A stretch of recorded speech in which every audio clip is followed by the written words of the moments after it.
Hello, viewers. Thank you for joining in. My name is Arun, and you have started watching the AI with Arun Show. So, today we have the pleasure of welcoming Sid Choudhury from Harness on our show. Sid is truly the software delivery maverick who is transforming the industry. He is your guide to the cutting edge of software delivery. With over 2 decades of experience at industry giants like Yugabyte, Salesforce, Cisco App Dynamics, Sid is a visionary leader who has transformed consistently market trends into groundbreaking products. Sid stands out for his market instincts, being a product powerhouse, and for being a complete team builder. Sid is a BTech in computer science from IIT Kharagpur, an MS from the University of Texas in Austin, and an MBA from the UC Berkeley Haas School of Business. Now, talking about Harness, it's an AI-powered software delivery platform that empowers developers to build, test, deploy, and manage software with unparalleled speed, reliability, and efficiency. Sid is at the helm of Harness's core platform, spearheading the development of cutting-edge security and developer experience products. His mission is to create the most exciting and innovative software delivery platform the industry has ever seen. And with the top-tier team that he has, the talent that he has available at his disposal, he's well on his way to achieving that goal. So, Sid, thank you for taking the time to talk to our viewers. And again, welcome to our show. Thanks, Arun, for the invitation. Super excited to be chatting with you and your viewers. Excellent. So, Sid, talk to our viewers about what inspired you. You are a BTech from computer science. You did your masters and also an MBA. So you have the right combination of having that computer science experience with the BTech and MS, as well as with an MBA. You have that experience of getting the right business model and launching businesses. So how are you combining those two at Harness, and what inspired you to be where you are today? Yeah, I think I'm a geek at heart, right? With the computer science education and the background. I started my career as an engineer. Loved building, developing software to solve business problems. But then, I quickly realized that my passion was to actually um, help the business tie the not so easily visible dots that can potentially even expand and grow the business beyond what I was writing as a software developer in one team. And that started my pivot into the world of product management. I was at Oracle then. Oracle is a phenomenal place to learn the art of especially enterprise software development, product management, and put in a good amount of work, learning the trade. And as you go through that process, you start. I mean, you start initially as a leaf node, and you are not necessarily defining the strategy. You are executing, but slowly you start interacting with your management team, your leaders, and you see how they make decisions. And decisions are they'll never come in a very clean, easily digestible manner. So a lot of thinking goes into understanding those, and then you naturally start contributing those, and that at that time I was like, okay, if I can layer on an MBA, it'll get me the little bit more, I would say, theoretical background, essentially, to augment my practical skills that I'm already acquiring, which is interestingly sometimes opposite of how I have seen others do it, right? Because I was already in that space, so I chose to treat it that way, and that was a great learning. And MBA teaches you to start empathizing with others, which is a different thing that I learned. Again, every person's experience is unique. I slowly started thinking, okay, when we're in a conversation, let's say I'm working with my finance team, what is in it for them? What are they trying to achieve? If I'm working with my sales team, what are they looking to achieve? What if a customer, what do their like metrics and initiatives and incentives, all those things look like? And if you do the MBA correctly, you will learn all that really fast. From there on, it started my startup journey. Startups are, I would say, amazing places to bring together, I would say, technology and business and create things that the world hadn't seen before. Because if they had seen before, most likely it's an incumbent play. And Since then, I have done 4 startups. Harness has been a phenomenal place. I completed 4 years here, and yeah, still the energy of I would say a builder. Like at the heart of it, I'm a builder. Uh, but building for solving a particular persona's day-to-day problems is what excites me the most, because I know that in that, if I do my job correctly, my team does the job correctly, then those happy users will propel us to every milestone that we have in mind. Yeah, no, wonderful said. And we'll talk shortly about how you're enabling the developers Yeah. and how Harness is using AI in that. Yeah. But talk to our viewers about some of your early life, in particular, what kind of mentors did you have available early on in your career?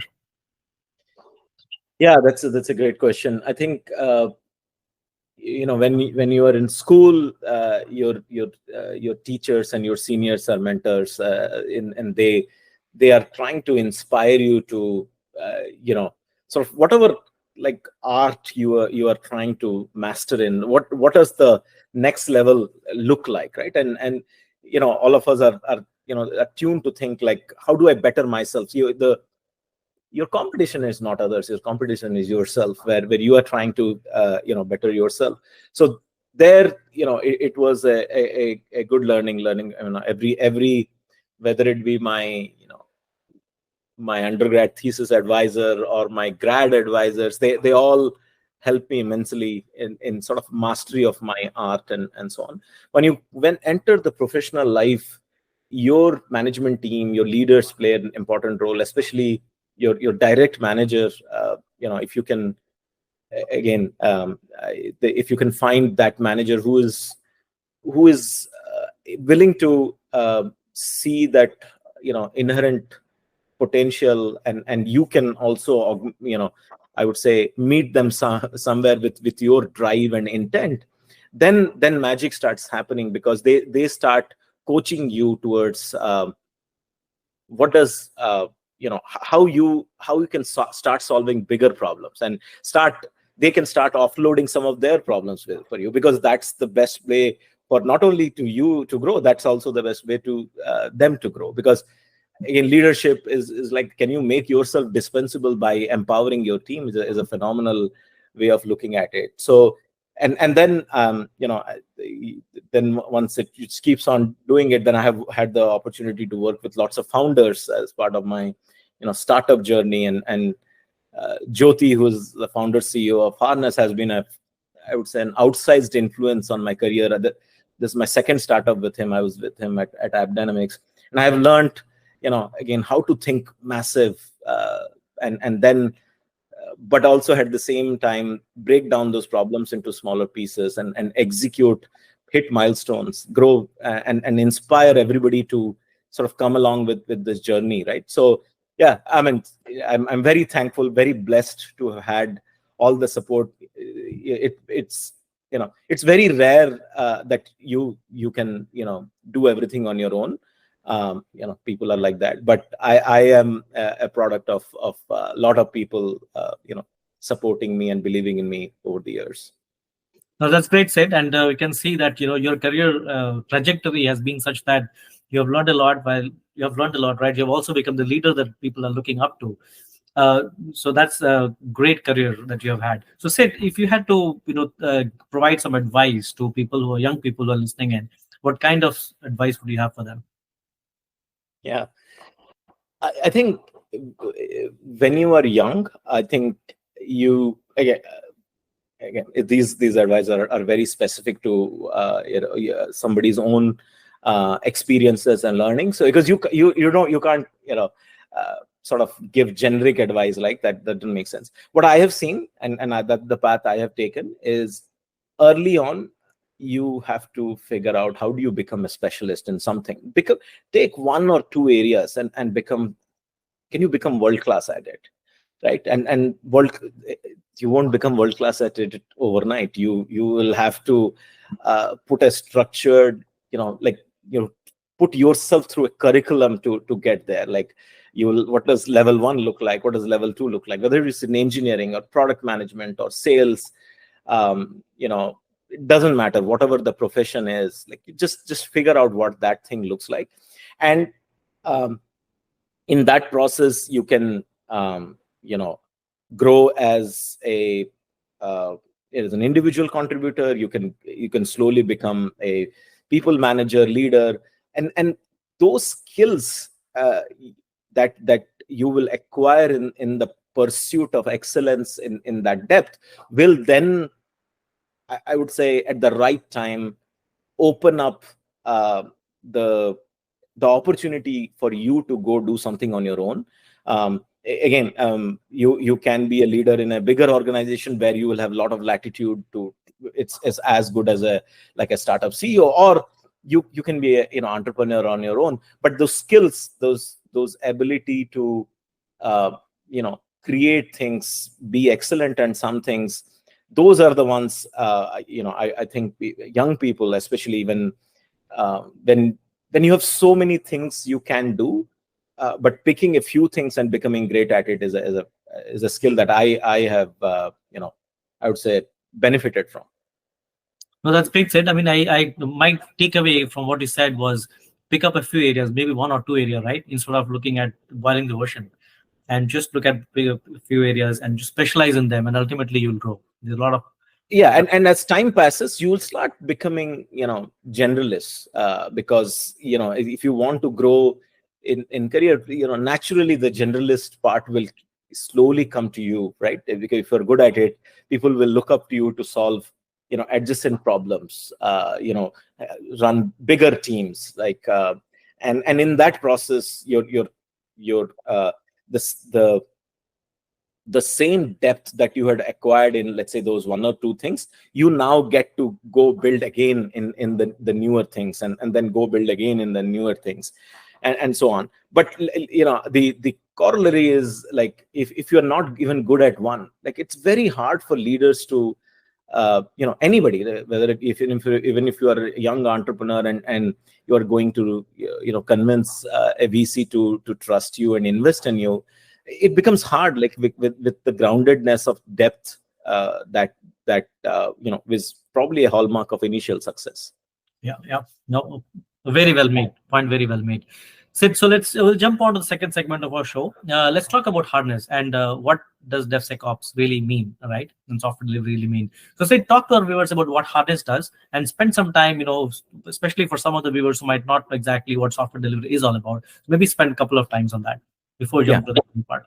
Yeah, excellent. Sure. Harness is a modern software delivery platform that empowers developers who are essentially the creators of software to become phenomenally productive at everything that they do. So what does that mean? So developers have to write code, have to write tests, have to build their software, have to deploy their software in production, then start monitoring their software. Then as customers identify issues, they have to incidents come in, they have to troubleshoot, they have to provide fixes, they have to then keep on identifying newer areas of growth by working alongside their product managers and so on, and they have to keep on building additional layers of software and so on. At Harness, we are focused on removing the toil that an individual developer and a team of developers go through in this entire software development life cycle, right? And we started out as a continuous delivery platform where a developer building a modern cloud application running on Kubernetes, deployed in let's say the one of the modern clouds, AWS, GCP, and so on, can just become phenomenally great at rolling that change, that new version of the software out through advanced deployment strategies like canary deployment, which has been in so much news because of the recent CrowdStrike outage that we saw.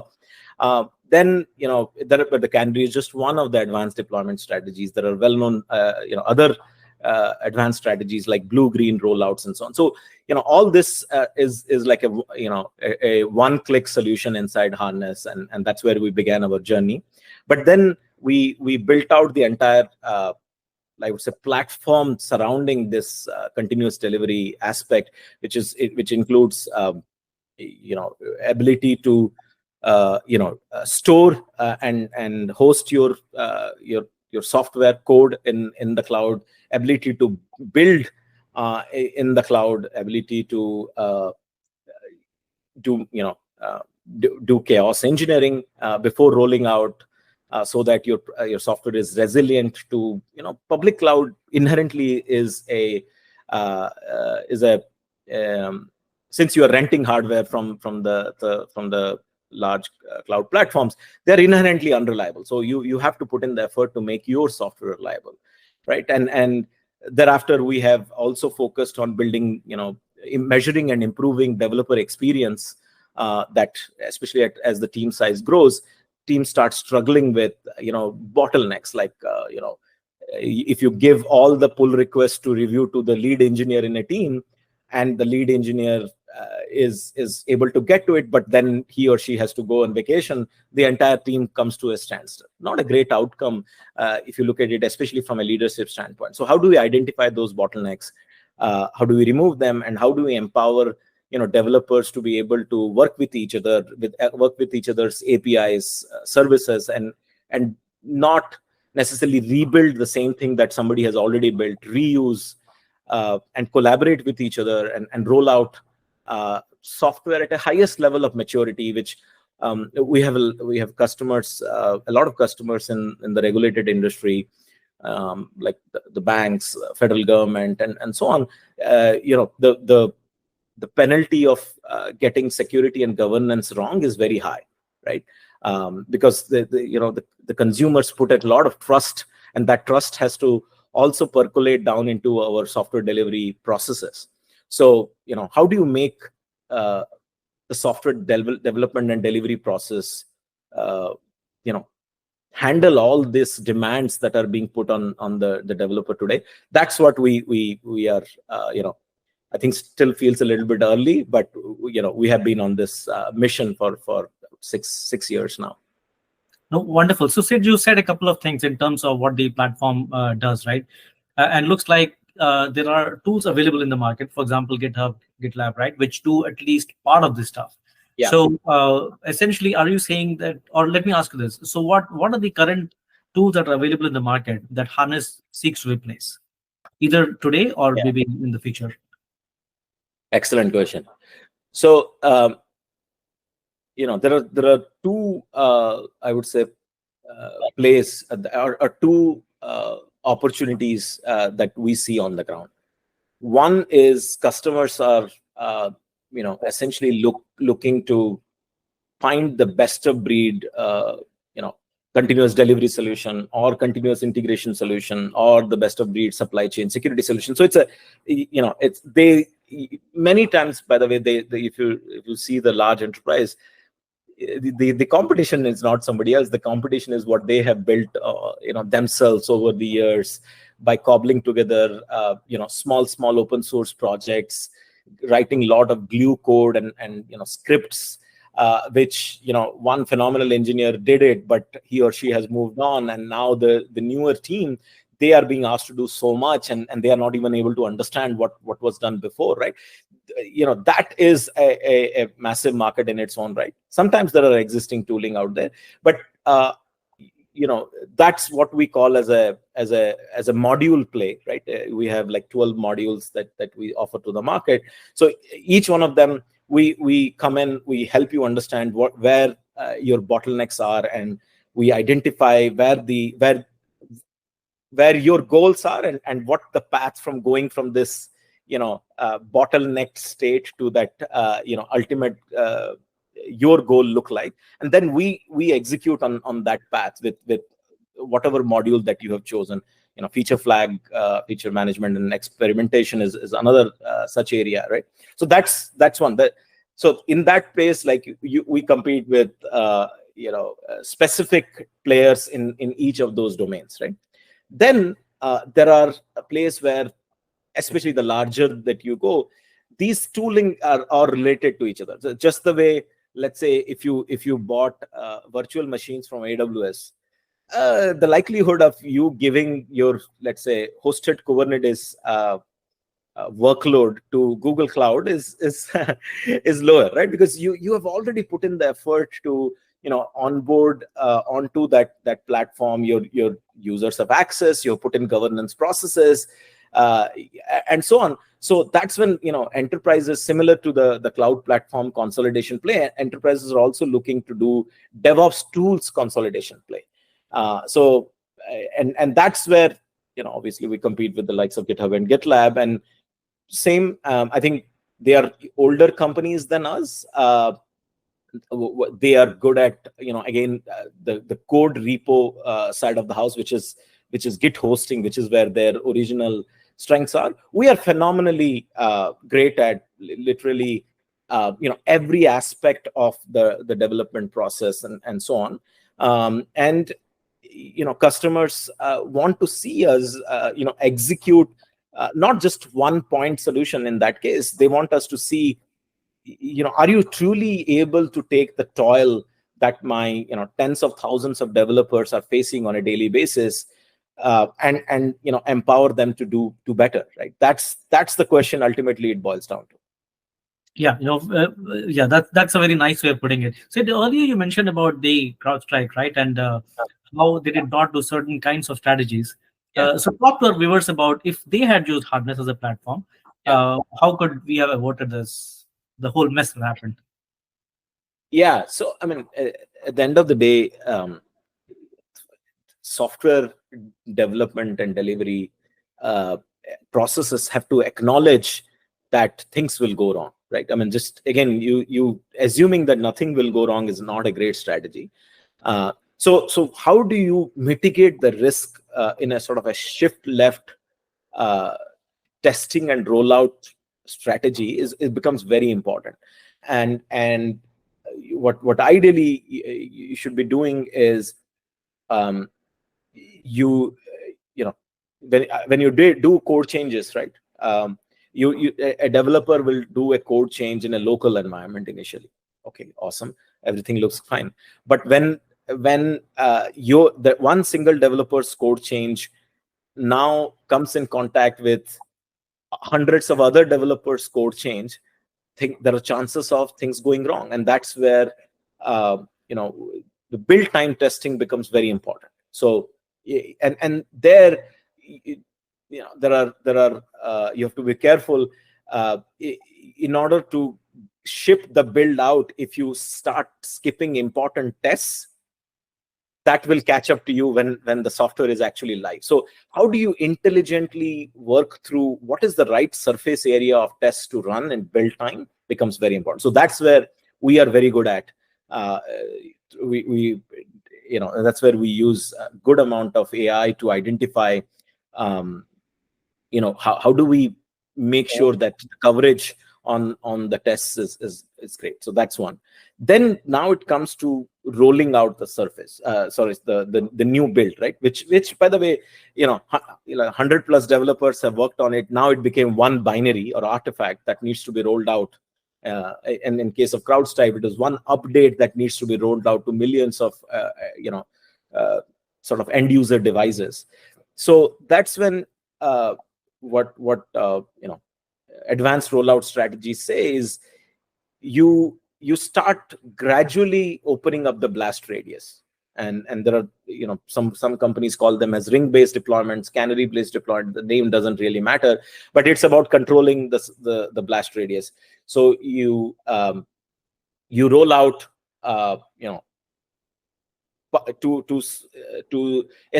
if it is rolling out the complete artifact, then you roll it out to a subset of your production clusters.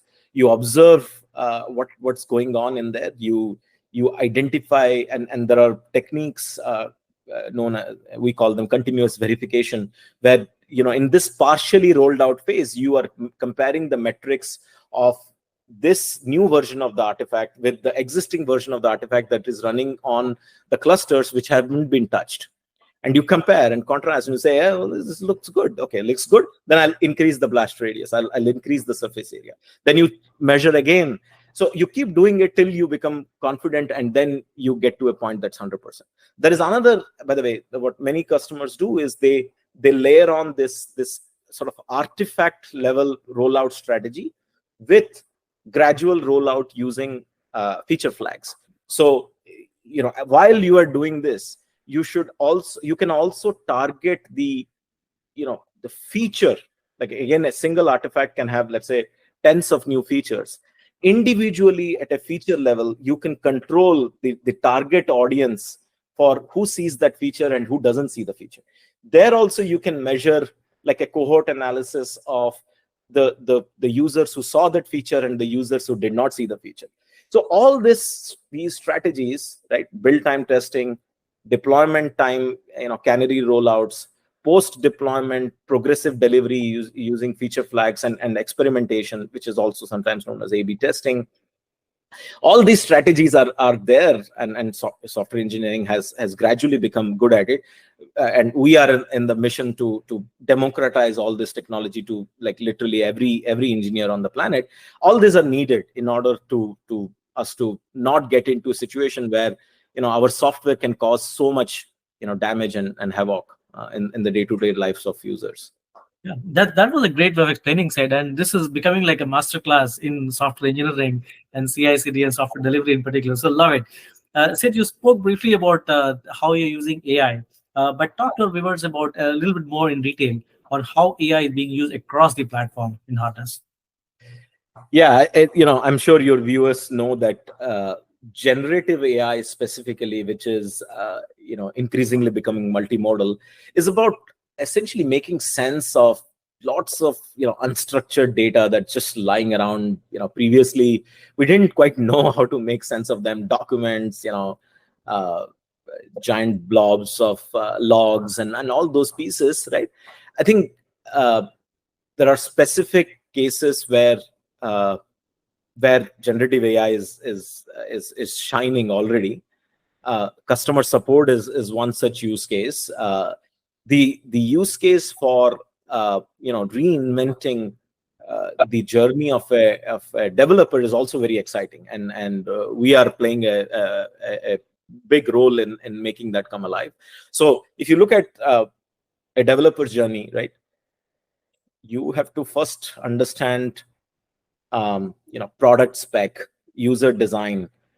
You have to create your own technical and functional spec. So there is a role for generative AI to play there. We haven't started going there, but you can see that there is a room for a developer to be helped in creating a I would say today there is tooling out there. You give them the command, and some base code gets generated on that. But I think you can shift left that, and you can create code straight out of design and product spec altogether, and functional spec as well, right? So that's the first area. What we have seen again and again is coding actually is important, and the developers would love to spend most of their time coding. But today, as it stands, they're spending a way too much time in non-coding tasks. I committed my code, and I got some pull request reviews. I fixed them fine, and now when I merged, everything was fine. All lo behold, you're telling me my build failed, and basically I have been alerted. How do I debug that problem? Because that is taking my time away from going and picking up the next coding task, right?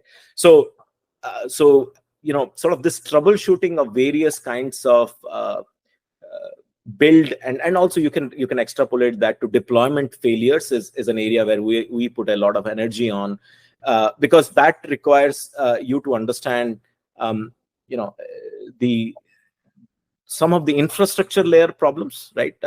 If your builds are being executed on cloud machines, then are they correctly configured? Are the security libraries installed properly? Is the version matching correctly?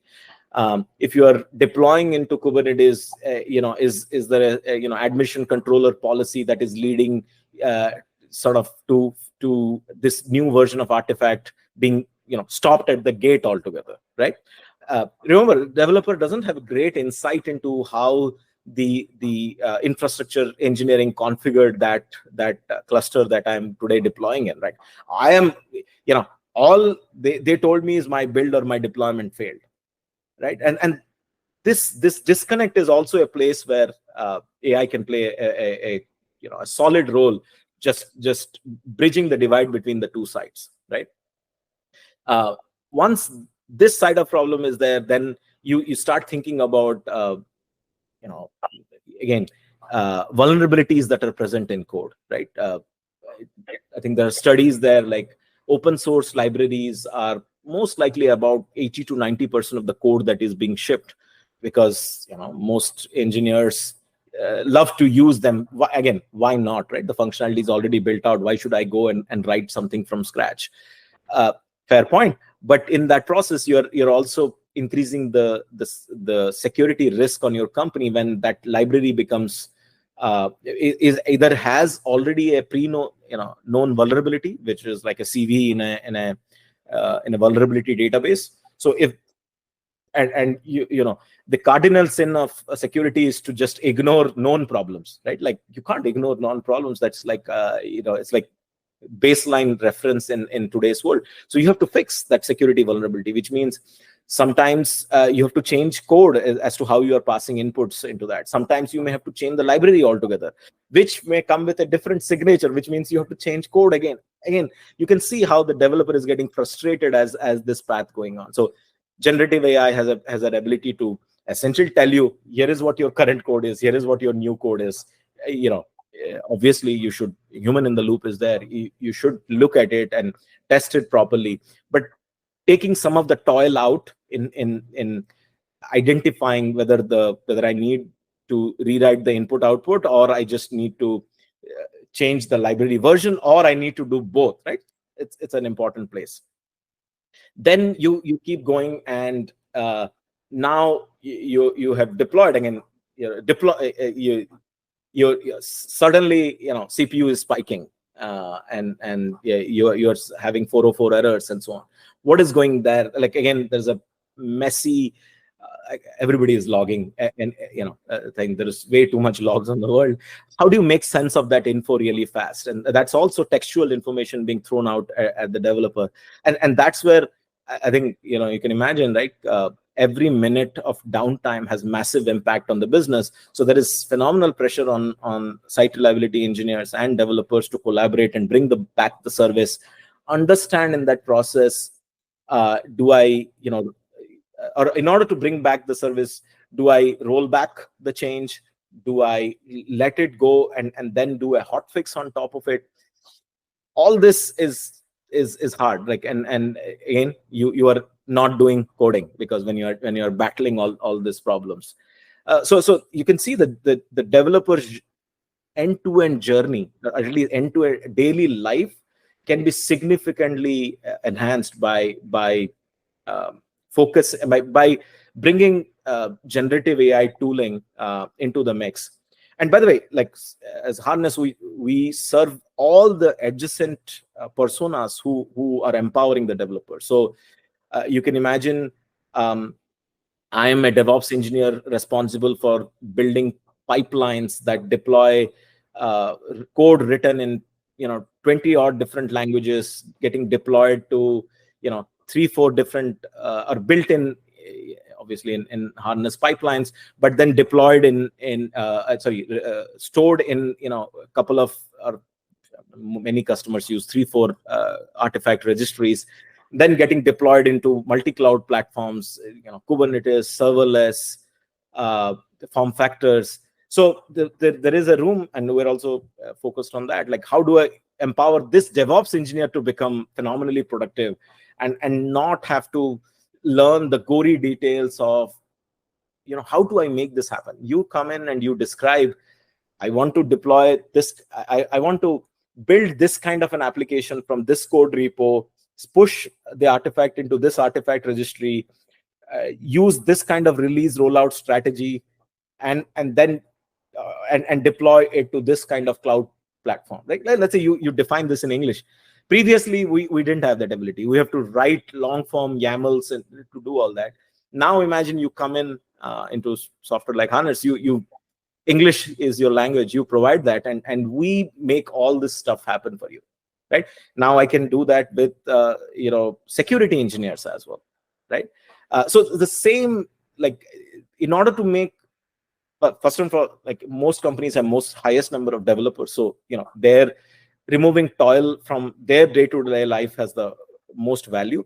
But we are also aware that the adjacent personas who empower these developers are also struggling with the amount of change and modern cloud and uh, delivery technologies that their organizations are adopting. So how do we empower them to also become productive?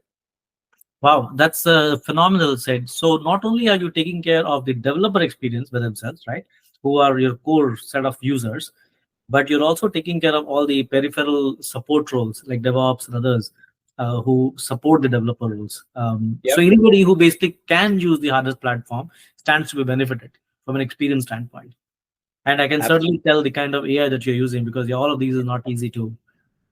Yeah, it requires, again, that I'm in awe of our engineering team, right? What is very exciting at Harness especially is we build products for engineers by engineers, right? So, like, there is a deep empathy in our product and engineering teams on the problems we face, and we use our own technologies heavily as we are building the stuff. So I get to learn something new every time from one of our engineers as to the light bulb came along, and because they are also the user of the software, like, so the feedback loop is very instantaneous for us. Yeah, yeah, I can imagine. I can imagine. I mean, you are using the product on a day in and day out. I mean, Yep. literally in a real time basis, right? So that's how Yep. the feedback mechanism is. Wonderful. Sid, let's talk about a little bit about the future, right? So this I call the crystal ball segment. So what, in your opinion, is where is Harness headed in the next couple of years? Where is Harness headed? Like, our mission is to remove toil from every developer's daily life, and there are roughly 30 million developers today. That count is exploding. Gen AI is making is easier to code, uh, and but that means that those developers, like, let's say that number will become 50 million in a few years. So lots of new code will be introduced, but that code also has to uh, be uh, built, developed, deployed, all that with the same amount of sophisticated tooling that, let's say, in the initial vector of Gen AI is primarily focused on code gen, right? So our goal is, how do we quickly get to that place where, as this 30 million count is becoming 50 million, our technology is there to support them in their day-to-day lives. Because today, and I think half of the entire engineering team, and which, when engineering, I'm saying developers, build engineers, security engineers, site reliability engineers, our analysis is actually more than half of their time is waste, just raw toil, uh, you know trying to do swivel chair between end systems, do the mental correlation of what this ID means, because this ID came from here, and I don't have the context there, so I'll have to go search into that. So having a single platform where we take away all this toil from, let's say, every engineer is a very exciting problem, if you say it right. Like, the societal impact, right, is phenomenal, where the engineers can go home, sleep well at night, have a productive time with family, come back refreshed, recharged, build the next layer of software. The ripple effect of that is, you and I, as daily users, get to experience you know more Ubers, more Netflixes, you know uh, more of the awesome software, consumer software specifically, that we have come to love over the years. Yeah, no, that's a great vision, Sid, and I can certainly tell that you guys are on your way to meet that. And Sid, how do you see AI being used in all of this? So yeah, I think the the industry is slowly moving towards sort of how do we take the learn, like you take any function, right? And like I said, engineering has so many functions. The right way to think about it is there is someone who is the lead engineer, the smartest engineer, who is the glue that has let's say built some of this initial stuff, who is empowering others to learn more. Our job is how do we convert the learning of that smartest engineer into an AI agent corresponding to that function. So AI DevOps agent, AI quality agent, AI, you know, uh, SRE agent. Like you can think of that, and which means that those agents sort of start, because they have been trained by the smartest person on the team, they can start becoming initially uh, there is a human in the loop, then semi-autonomous, then autonomous kind of way, and in the long form they can collaborate with each other, right? And can we get to that state where uh, as engineers we just get to sit and watch and see how our agents are working with each other? I don't know, but all those possibilities come by when you take the advancements that the sort of, let's say, AI infrastructure companies are doing, whether it be the LLM level, or building the agentic application level, you know or instrumenting and monitoring these agents, like all these innovations that are happening. And I see that especially in Silicon Valley, you're just surrounded by that, right? We get to build on top of that. We get to roll out the last mile where we are going to make an impact on the life of a real user, by creating those like autonomous agents to do all the hard, I mean, the toil work. Let's put it this way. The word toil is very important because nobody likes it, right? I want to always do the highest value work, and AI's promise is just take away all this. I'm not. I mean, you can see that I can AI rise up to place where it can remove my job? We as humans are great at adapting.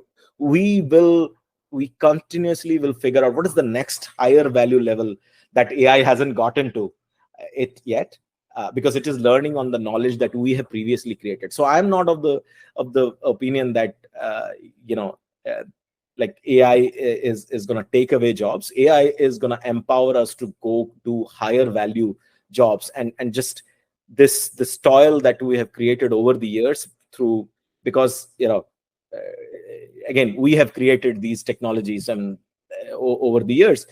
Now as time passes, we don't have an ability to maintain, manage, understand them. That is AI's job.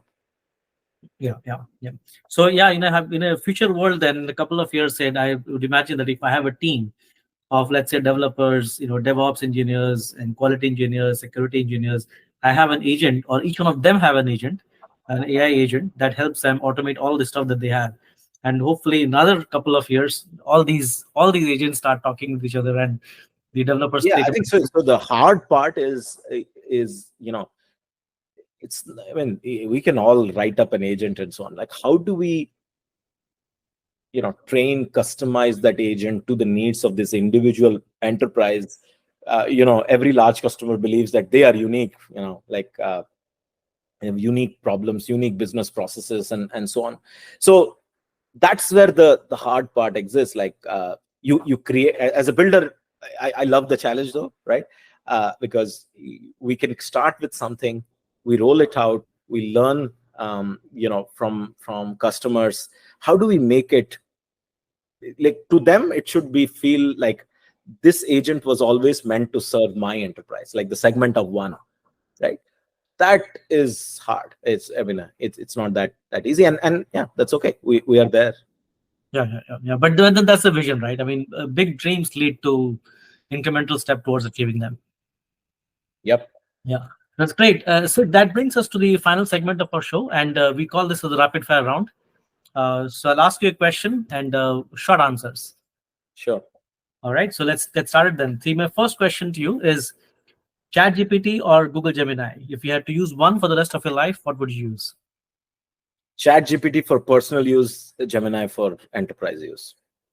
Oh, okay. That's one of the. All right. That's a great way of differentiating it, but you're using both. Okay. The next one. What is the most overrated AI trend right now? AI trend right now. Is it- the I feel the promise of agents is yet to be delivered. There's a lot of work to be done. We need to make sure that we see some of the benefits first, and that it'll take some time, but we'll get there. So currently, it feels a little bit overrated, but Okay. All right. So AI agents. Okay. The third one. In one sentence, how would you define the future of AI in your field in software delivery? AI in software delivery will remove toil from every engineer involved in software delivery. Okay. The next one. What is the one AI skill set that everyone should learn today to be prepared for tomorrow? AI skill set. I think understanding what makes AI sort of shine, right? So that you understand what are the use cases where you can trust them, and what are the use cases that you cannot trust, and how to avoid wrong answers, hallucinations. All this is a like a even as a user we need to know that, because otherwise we'll fall into the trap that we won't have our own thinking. Yeah, and that's a good one, Sid, because even as individuals, right, when you and I or people work together as a team, we all understand each other's individual strengths. For example, I will not go to you for a surgery, right? I'll go to somebody else for a surgery, but I know you're a genius, Yeah. right? So it's the same thing with AI too. You got to know what each AI is capable of, or a agent is capable of. All right. The last one, if AI could take over one of your daily tasks completely, what would it be? Great question. Setting up meetings. I'm sure there is an AI somewhere already doing that. I haven't had the time to look into it, but yeah, it's non-trivial to because finding time on people's calendars. Everybody is so busy and so on. It's especially when it is external, customers are involved and multiple people are involved. Like, are you available? Are you available? Even in the era of Calendly and so on, I don't think we have cracked that nut yet. Yeah, yeah. You're right. Yeah, that even for me, I face that in my professional life as well. It's a real pain. That's great, Sid. That brings us to the end of the segment, Sid. Thank you so much for taking the time. This was like truly a masterclass in software delivery and DevOps. So truly, truly appreciate all the work that you are doing and your team is doing at Harness. Thank you, Arun. Thanks for the opportunity. Appreciate it very much, and I hope we are able to create lots of AI engineers and AI experts through shows like yours. So thank you, Sid.